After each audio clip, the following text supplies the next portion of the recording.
Deafening explosion rocks the Big Apple, injuring 29 people, windows blown out, buildings evacuated, and at least one pressure cooker found on that scene. And this morning, police search for more bombs, a possible suspect, and ask, was it terror?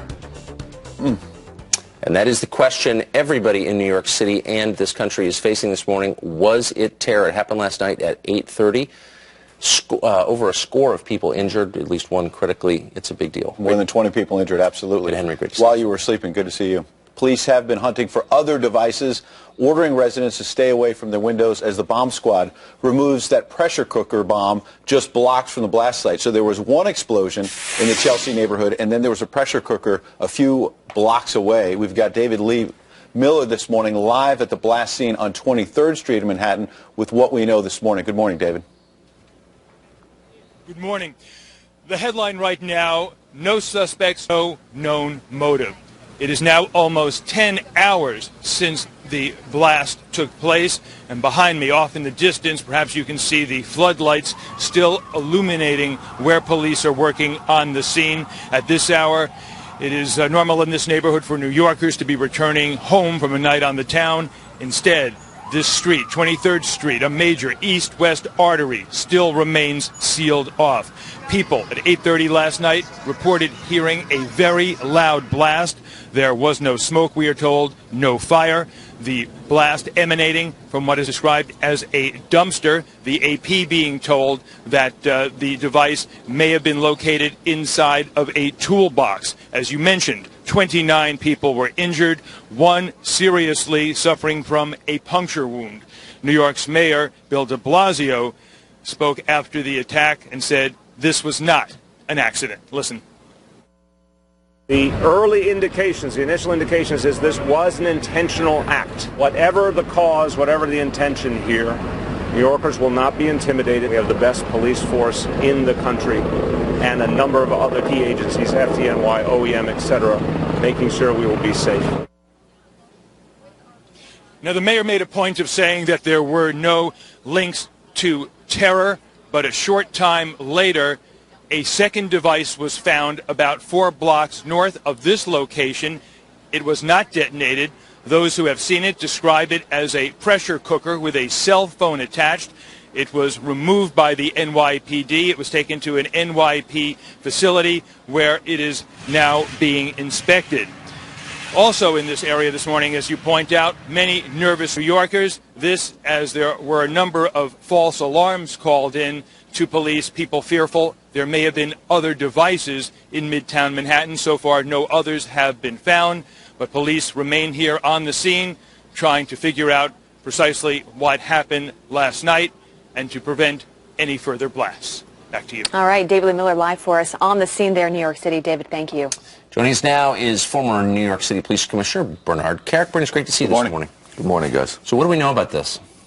Well, I mean, it's too early to speculate on what the device is, who planted it.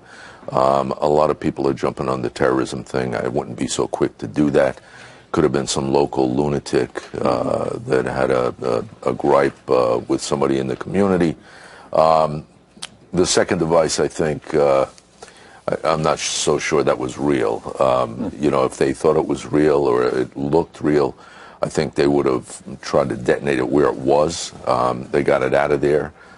They'll check it out. If it's related to the first one, it'll give them a lot of evidence to identify the people that was involved in the first You look bomb. at this photo that we have up there. I mean, this pressure cooker bomb. I mean, it didn't hurt anybody, but this is the reality that we face of someone putting this together in their home, wherever they are, just with different pieces. It's so hard to detect that happening, right? It's extremely hard to detect, and you know, if you go into a Home Depot in your local grocery store, you can put enough stuff together to create an enormous device, really, a devastating device. So, you know, the key behind finding these things and people that would do this is intelligence, which is why it's so important for our local, state, and federal authorities to be communicating, working together to try to identify people doing this stuff. So you've been in his shoes. James O'Neill, first day, literally the first day on the job as police commissioner. Bill Bratton had just stepped down at the end of the week. What does he do next? This is big. Well, look, Jimmy O'Neill's an extremely competent guy. He was the chief of department for the NYPD, came out of that position right to commissioner. He knows what to do. He's got a phenomenal police force. I mean, if you listen to the radio traffic last night, the response was phenomenal. They have the counterterrorism unit that was there. The FBI terrorist task force was involved. You know, look, if it's going to happen, luckily it happens somewhere here where we have the resources to address it. Right, well, what about big picture? Pardon me 1 second, which is there was a pipe bomb found not far from here in Seaside Heights, right, New Jersey, earlier yesterday. Thankfully, the race had not started, so nobody was injured. You had a mall in Minnesota where someone shouts Allah Akbar, and there's a stabbing. You know what, Ed? Unrelated, or? These things, well, we don't know yet. You know, nobody wants to speculate, but these things are going to continue to happen. You're going to have copycats. You're going to have real, you know, people, sleepers, if you will, that want to create havoc and devastation and kill people. But that's the world we live in. And luckily, we have a police department in New York City that knows how to deal with it, can respond to it, has the resources necessary to investigate it. And I'm pretty confident they'll pretty much have this resolved rather quickly. So the mayor was intentional in describing this as an intentional act rather than as an act of terrorism. What are the signs he'd be looking at to reach that conclusion? You could have had, you know, they may have investigative evidence, you know, interviews. And keep in mind, they were out there, they interviewed, they canvassed, they collected the camera material. That'll go on all night into today. Keep in mind, there's cameras everywhere in the city, everywhere. How helpful will those be? Well, they could be the buildings, you know, the building owners. Could be street cameras, you know, who knows? Because there were initial reports that this could have something to do with the construction site in Manhattan, and there could have been chemicals. And the construction sites themselves have cameras. So it's, right. You know, look, there's an enormous amount of information you can collect from a scene like this. And preliminarily, the mayor, and he was quick to say that this was an intentional act. Okay, well, that means they know. He's not going to say that if they didn't know it. You know, he's not going to come out and say it. I mean, you got to give it to the first responders because they were on the scene when this happened. You know, you drive into work this morning. It has been dark since this all happened. It's still dark outside, and you see them out there trying to figure out, you know, what has happened here and to make sure that there's still nothing else out there. What are they doing at this very moment? Well, another thing to keep in mind is there's always this anticipation there could be secondary attacks. That's the fearful things in circumstances like this. You get there, somebody planted a real device, the first responders have to come, get rid of the people that are injured and all that stuff. Well, what if there are secondary or tertiary devices? You know, these are fears that the first responders have to deal with. But you noticed last night, they don't give a damn. They go and they do their job. They put their lives on the line. It's a rough job. Go ahead. Well, I'd say the pressure cooker device, whether or not it's a real bomb, must contain an awful lot of evidence.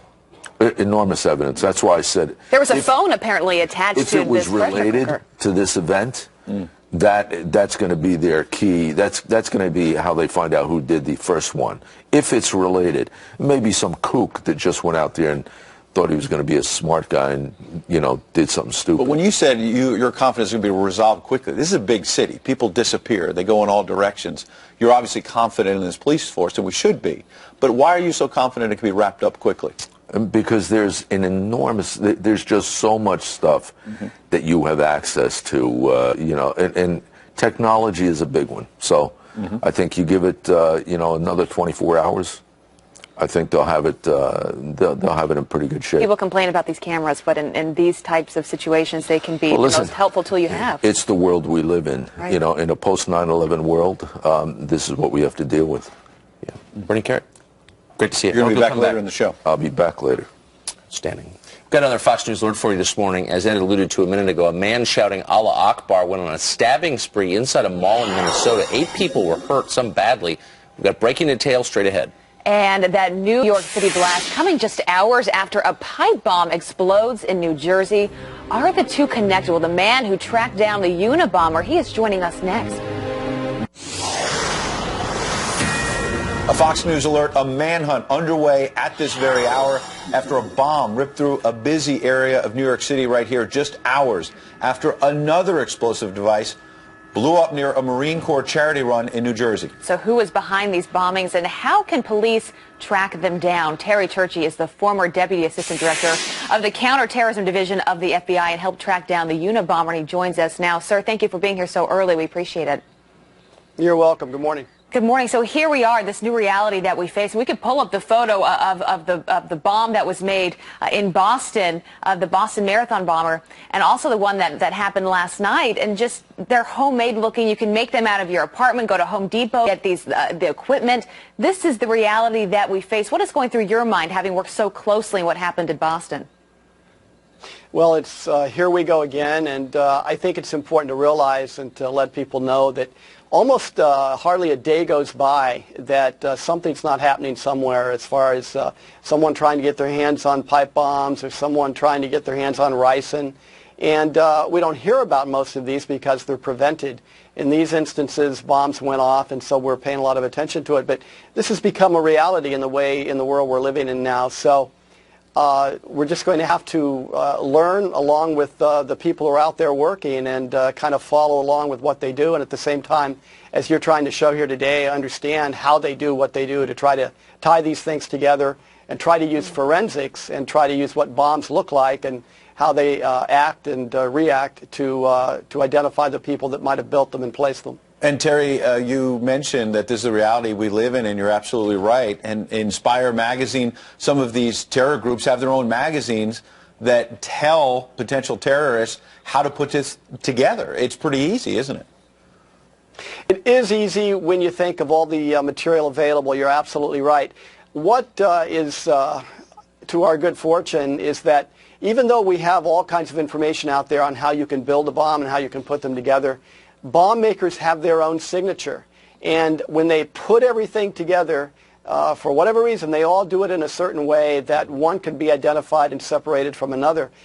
Incredibly, the people who are bomb technicians, people in police departments, people in the FBI, who walk into a crime scene can sometimes tell you the minute they walk into a room if a particular bomb scene is related to a particular bomber and a bomb maker.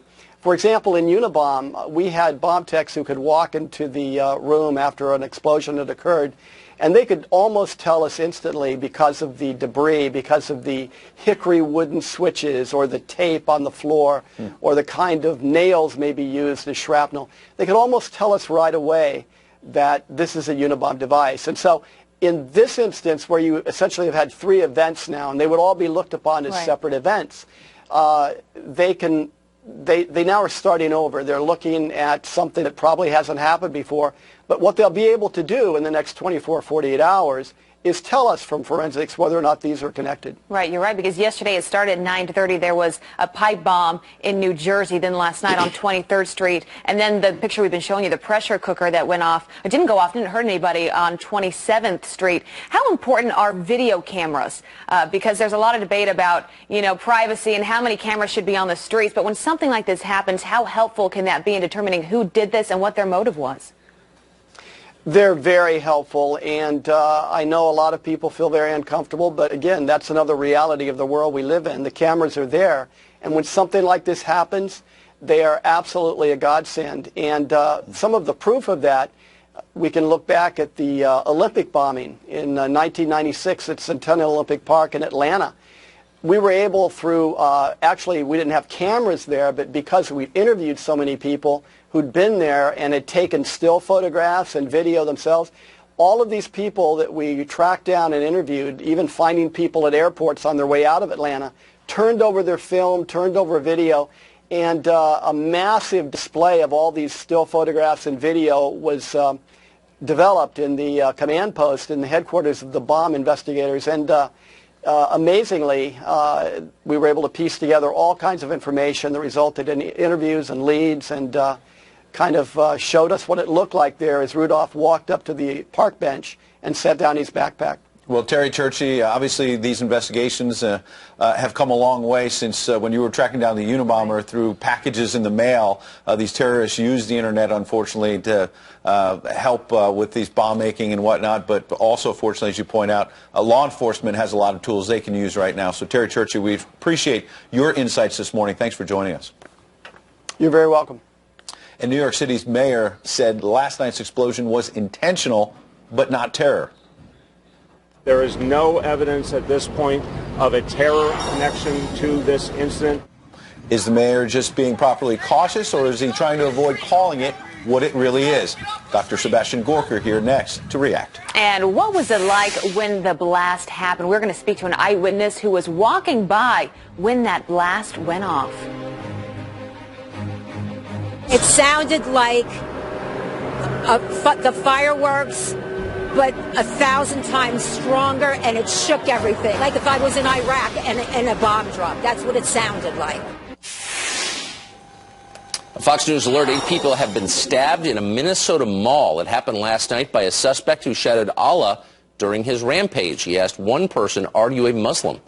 Here to weigh in is Dr. Sebastian Gorka. He's professor of strategy and irregular warfare at the Institute of World Politics. He's also the author of a terrific book called Defeating Jihad. Dr. Gorka, great to see you this morning. Good morning. So is this attack what it appears to be? Well, look, this is a very, very disturbing confluence of events. In New Jersey, we have multiple devices. Only one of them exploded at that Marine Corps run. Fortunately, the runners were delayed, so nobody was injured. Then we have the New York device and the second pressure cooker device straight out of the playbook of Al-Qaeda, if you look at the Tsarnaev's Boston bombing. And then we have this attack at the shopping mall, which is again echoing other jihadist attacks, whether it's in Mumbai, whether it's in Africa. We have these instances of jihadis asking their victims, "Are you a Muslim? Can you recite parts of the Quran? Do you know who Muhammad's first wife was?" And if you can answer these questions, you are released by the terrorists.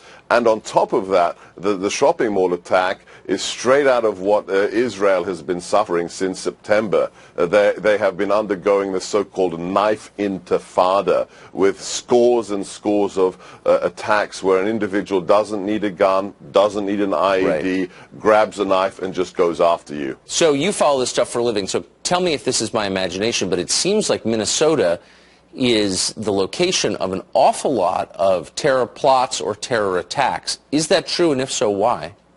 Yeah, absolutely. It is one of the highest concentrations of individuals from places such as Somalia. As a result, we've seen over the last 15 years the recruitment of individuals from that community who have been arrested and intercepted prior to an attack occurring. So, yeah, there is a demographic issue with Minnesota that if you go back in time is a link to places where organizations such as Al-Shabaab recruit, Al-Qaeda from North Africa, from the Somali region. So again, this is another indicator. This isn't just random violence at all, right, Tucker. So I think a rational person would conclude that our refugee resettlement and immigration policies have a direct effect on our physical safety. I want to ask you about last night's attack here in Chelsea in New York City. Mayor Bill de Blasio came out almost immediately and said this was intentional, but there's no obvious connection to terror. Do you think that was a fair assessment this early?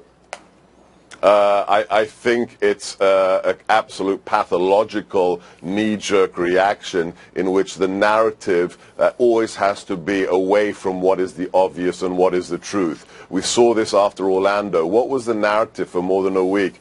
Can't be a terrorist, can't be jihadism. Omar Mateen must be a closet homosexual exacting revenge against his Hispanic lover. The FBI totally disproved that again and again and again. The Philly attack, when the officer was shot multiple times, what did the mayor of Philly say? Right after the chief of police said this is jihadi terrorism, the mayor of Philly said, nope, not terrorism, it's just a crime. That's the White House narrative, that's the liberal narrative.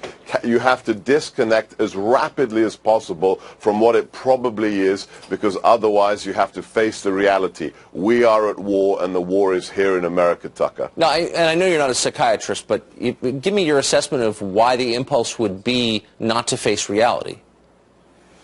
Because if you face reality, you have to admit that the multicultural policies of the left have utterly failed and have endangered our citizens. And secondly, when it comes to the administration, if you admit reality, if you know that in 2015, this is from a Duke University report published recently, 2015 saw the highest number of jihadi plots on U.S. territory since September the 11th. So if you admit reality, that means that our national counterterrorism policies have utterly failed, and that cannot be admitted publicly. So admitting it is to assume culpability for it. So there is a pattern here. This is not a series, a broad pattern, not a series of unconnected events. You're seeing an absolute increase in terror attacks on U.S. soil. Right, you just look at the figures and look at just the last 2 years since ISIS declared the caliphate in June of 2014, the new Islamic State. We have killed or arrested 110 people linked to ISIS in the United States, most recently in Roanoke, Virginia. That's just the fact of the matter. If you prorate that by month, how many arrests per month, we are arresting 3 times as many jihadists linked to ISIS per month than we ever arrested al-Qaeda suspects. Something is going south, and it is linked to our policies. Dr. Sebastian Gorka, a champion dot connector. I wish there were more. Thanks all for joining us this morning. Thanks, Tucker.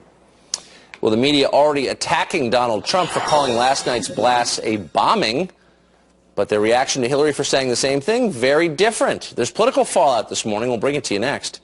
And a massive manhunt is now underway for the person who planted the bomb in Manhattan. What are police doing to track this person down? Our law enforcement panel joins us next. A Fox News alert, New York City targeted, 29 victims injured in a deafening explosion as the NYPD investigates a second device just 4 blocks away. Some of the big questions this morning: how sophisticated was this device, and how are police moving forward with this critical investigation? Our law enforcement panel is here. Live, former NYPD Commander Joe Cardinale, former Intel Officer for the FBI Joint Terror Task Force Steve Rogers, and former New York Homeland Security Director Michael Balboni. Good morning. Thanks for joining us, all of you. Joe, I want to start with you. Mayor de Blasio immediately came out last night, just moments after all of this was playing out, but before we found out about the pressure cooker, and said, this is not terror. Smart? I think you should call it what it is. Look at the definition of terror. It falls right into the very definition, which has been enhanced over the years. But it's terrorism. It's terrorism at its very core. And I'd like to know what intentional as opposed to what? Accidental? This was intentionally placed there, so that's the best you can come up with is intentional. Come out with it and say what it is. New Yorkers want to hear that. They don't want to hear the sugarcoating. And Steve, as investigators wake up this morning, city on high alert, and the country, frankly, potentially on high alert, because in Seaside Heights, New Jersey, not far from here, there was a pipe bomb found on the side of a race that thankfully had not started yet, just yesterday. And we have this several people stabbed, 8 people, at a mall in Minnesota as a man shouts Allah Akbar. What are investigators, what's going through their mind this morning? Well, to begin with, Ed, this was clearly a terrorist attack. Make no mistake about that. The question that remains to be answered is there an international connection? We've said all along, we've said it for a few years, that the battlefield is no longer in the Middle East. The battlefield is being brought right here on the streets of our cities. And investigators right now are going to do a lot of forensic work, and they're going to find out where the bomb-making material was made. Is there a connection to Seaside, New Jersey? And are these two connected here in New York City? And Michael, how do you do that? One of the people in the middle of all of this, because we don't want to jump to the conclusion that it is related. Steve's right, that this is still very early in the investigation. But you have a new commissioner here in New York City. He wakes up this morning, day 2 as commissioner, because Bill Bratton just stepped down. What's going through his mind this morning? So obviously he's going to have tremendous pressure from the mayor to perform. The good news is, of course, that his infrastructure, the Joint Terrorism Task Force, all the different things that are out there that have been feeding information are still in place and still working. So he's got to let them do their job. What's really important here, though, is to let the investigation take you where it takes you. You can't presume that anything's necessarily connected, but there are so many different elements of this that look like the other. Boston Marathon bombing, pressure cooker. Inspire magazine, build a pressure cooker.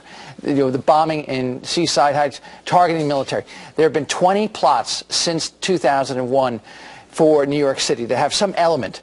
Well, these fit into all of those categories. Joe, we had the former New York City Police Commissioner Bernie Kerik on a few moments ago, and he said he's confident that because of the resources that Michael's talking about right there and the know-how and this awesome NYPD we have here on the ground, that we're going to know a lot more and maybe have this investigation, get to the bottom of it in the next 24 hours. Are you confident of that as well? I think he's correct. The investigation is going to go in the direction that, they're going to analyze all the pieces of the first bomb and the pressure cooker, and they're going to see if it ties into anything. I mean, there could be some physical evidence on there. I don't think you're going to see them come right out with anything until they're sure about it, number one. And number two, they might want to hold back something else in case there's other things going on that they don't want anybody to know about, that they have to have the element of surprise on their side. But, Steve, how can investigators be that confident this morning when we don't even have a suspect yet?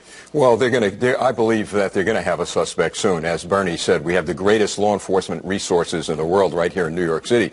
But Ed, we need to get back to a very important point. We have to get out of this mode of denial that we're at war.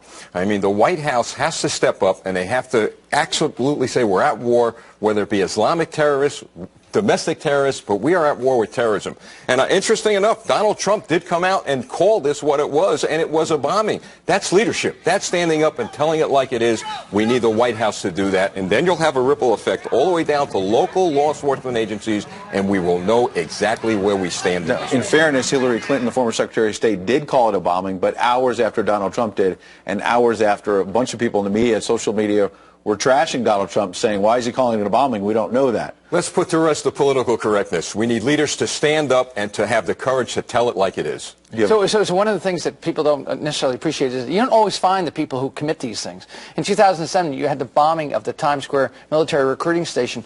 Never found that guy. So there's going to be tremendous pressure to take a look at the videos, to try to take a look at the eyewitnesses, to see if you can find what's out there. But the big concern right now in the city as you wake up, are there other devices? Is this a broader plot? That's where the investigation is really focusing on right now. And Joe, we got 30 seconds, but I saw a lot of people on social media last night when it appeared like initially there were injuries, but fortunately nobody was killed. There were fears that this is a diversion. You put a bomb in a dumpster on 23rd Street, all the police and fire go running. I saw the sirens, they were screaming through the streets of New York City, and then there's something else in the city. That's very difficult to get a handle of when all the resources go to one spot. This is a big city. That's one of the biggest ruses that's been going on for years. It's not just with this. Police calls every day. They want to commit a crime someplace else. They'll call the police attention to one area, and then they'll go do it someplace else. Thankfully, that did not happen here. And the search will continue for the suspect and other devices, and they'll just put every piece together, and it just goes into into the database that they'll need in the future, to counteract these things. Joe, Steve, Michael, we're very fortunate to have all of your insights this morning. Thanks for joining us live. Thank you. Thank you. Back to Abby. Now to some other headlines this morning, starting with a Fox News alert. 4 members of a South Carolina football team are killed. Dozens rush to the hospital after their bus slams right into a highway overpass. Oh, my God. Oh, my God, it's a big bus. Oh, my God. You can see there the equipment scattered about Interstate 74 just north of Charlotte, where the bus crashed on its way to Fayetteville from Rama Juka Academy. Well, family members and friends following the bus watched in horror as some victims were ejected and others crawled through shattered windows. Right now, officials say a front tire may have blown, causing the driver to lose control. Well, tensions between the U.S. and Russia simmering overnight after reports the U.S. airstrikes may have accidentally hit Syrian military forces. Just hours ago, the UN Security Council holding an emergency meeting at Russia's request. The United States expressing regret, saying the target appeared to be ISIS terrorists, then slamming Russia for what it calls an outrageous political stunt. Seriously? And they're calling this emergency meeting? Really? Imagine how often this council would be meeting if we were to gather every time the regime or Russia struck a hospital or a school. The ceasefire agreement in Syria's civil war is still fragile, but it is holding. Humanitarian aid still stuck at the border there. And hell-bent on hurting cops, that is what police are saying about the gunman who went on a deadly rampage in Philadelphia. The suspect, you could see there, killing a woman and wounding 5 others, including 2 officers. Authorities finding a hate-filled letter at that scene. Investigators at the scene have found an envelope that on the outside was marked doomed. That letter that he has is a bunch of rambling, which indicates his hatred for police officers. The gunman, 25-year-old Nicholas Glenn, was killed during an alley shootout with police. Glenn, who had 16 prior arrests, was well known to authorities. And the commission making the rules for the presidential debates, taking no chances after Matt Lauer's forum with the 2 nominees. Moderators will be banned now from wearing earpieces during debates. Critics say Lauer unfairly pressed Hillary Clinton on her email scandal while going too easy on Donald Trump. Lauer was reportedly being fed questions through his earpiece during that forum. And those are some of your headlines this morning. Well, the media already attacking Donald Trump for calling last night's blast a bombing, though obviously it was. Their reaction to Hillary saying the same thing, very different. We're live in Washington with the political fallout from the attack. That's next. We're back now with a Fox News alert. The explosion in New York City raising some serious concerns about terrorism. The incident injured 29 people, some badly, and it has drawn very different responses from Donald Trump and from Hillary Clinton. Garrett Tenney is live from Washington this morning with that reaction. Good morning, Garrett. Hey, good morning, y'all. The reactions we saw last night are really what we've come to expect from both candidates. Donald Trump goes with his gut. He calls it like he sees it, and he's very off the cuff, while Hillary Clinton tends to be much more cautious and measured in really everything she does.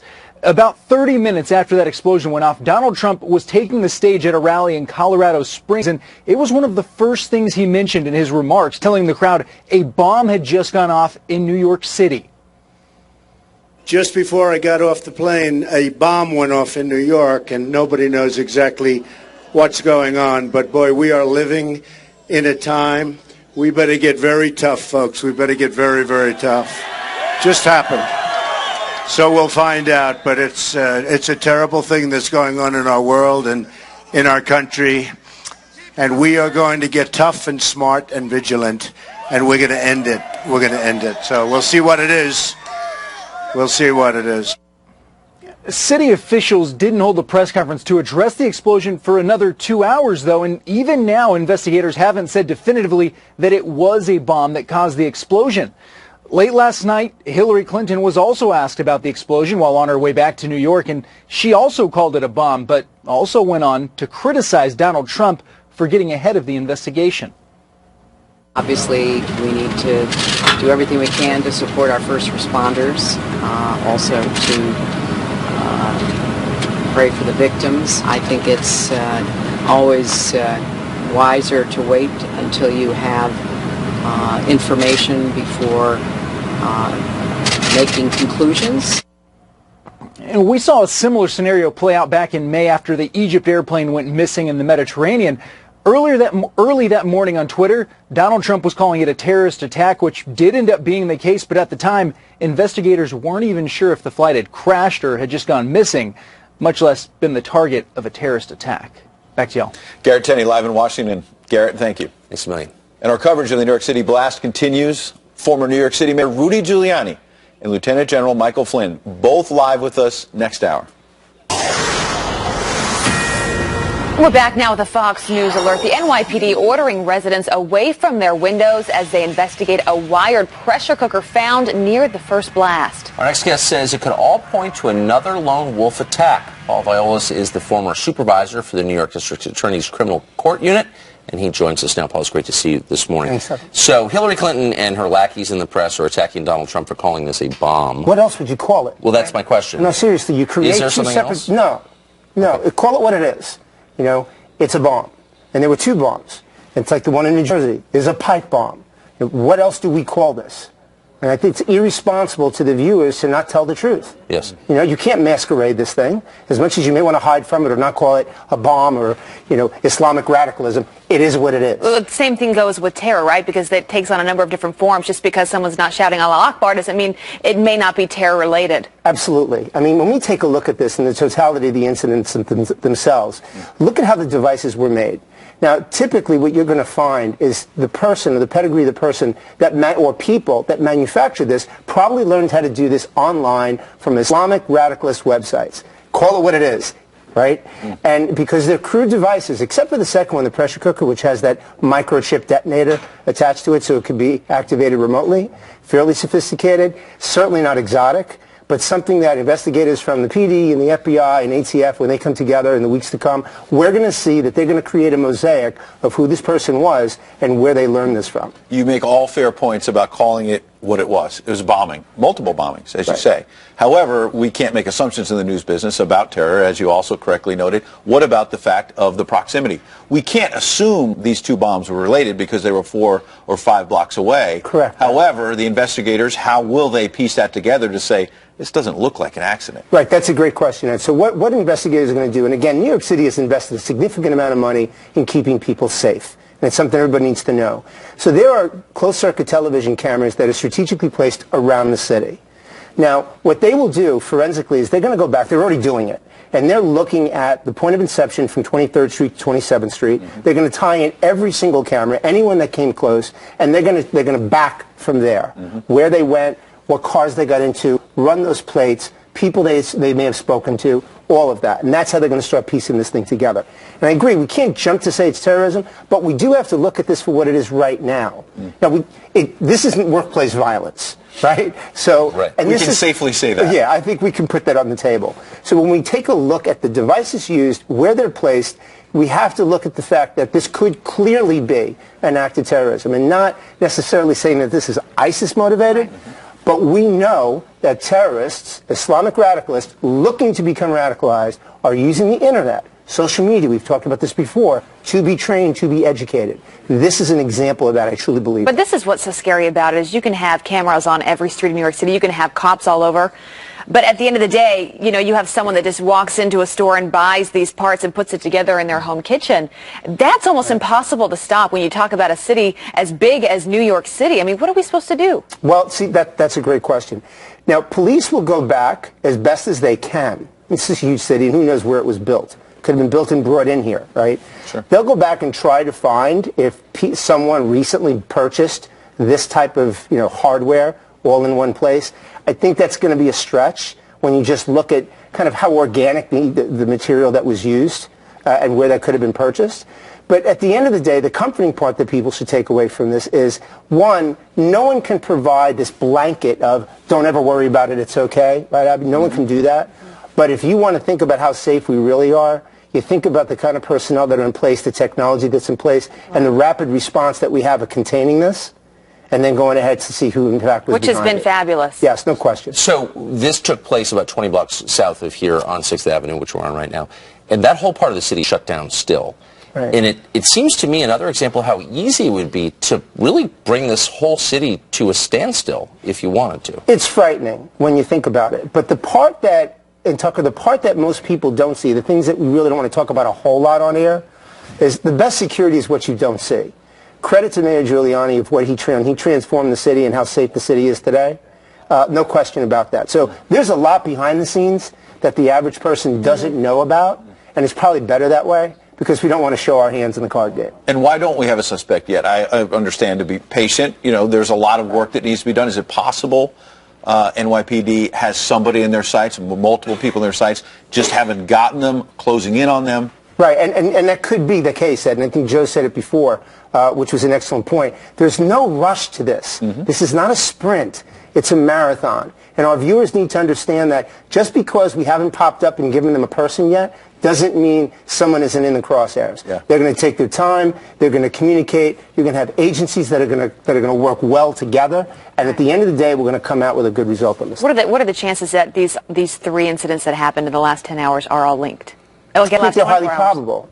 I mean, calling it what it is, I mean, it's highly probable. Because when you have a pipe bomb in New Jersey and hours later you have 2 separate bombs 4 blocks away, I don't know. I don't think that these are just 3 separate isolated incidents. Paul Vialis, Group International, we appreciate you joining us this morning. Thanks, Ed. Pleasure. Thanks, Paul. Paul just mentioned former Mayor Rudy Giuliani, who knows what it's like when New York is attacked, of course, and he is here. He's right there. He'll be joining us on the couch in just a minute. Good morning. It is Sunday, September 18th. I'm Abby Hunt. This is a Fox News alert. New York City under attack, and this morning a massive manhunt underway for the person responsible for setting up a bomb in the middle of Manhattan. Nearly 30 people are injured. Police are searching now for more devices, and everyone is asking, was this terror? Good morning. An intense manhunt, certainly this morning, right here in Manhattan. While you were sleeping, police have been hunting for other devices. We had this one explosion that was in the Chelsea neighborhood, rocking the city, and then just a few blocks away, a pressure cooker was found. About 20 blocks south of where we're sitting right now, police ordered residents to stay away from their windows. The bomb squad came across this pressure cooker. You're looking at a picture of it now, connected to a cell phone. It's not yet clear if that was that whole area is active still shut device down or not. Exactly. And David Lee Miller is there live at the blast scene on 23rd Street, Manhattan, with what we know this morning. What do we know about the manhunt, David? Good morning. You're right, that very aggressive manhunt continuing at this hour, but so far authorities do not know who they are in fact looking for. In the last hour, we saw the dawn of a new day, and now authorities trying desperately to shed some light on what took place here on 23rd Street. You can see the scene right now, some 10-plus hours after the explosion. 23rd Street, a major roadway east-west in the Chelsea neighborhood, still completely shut down.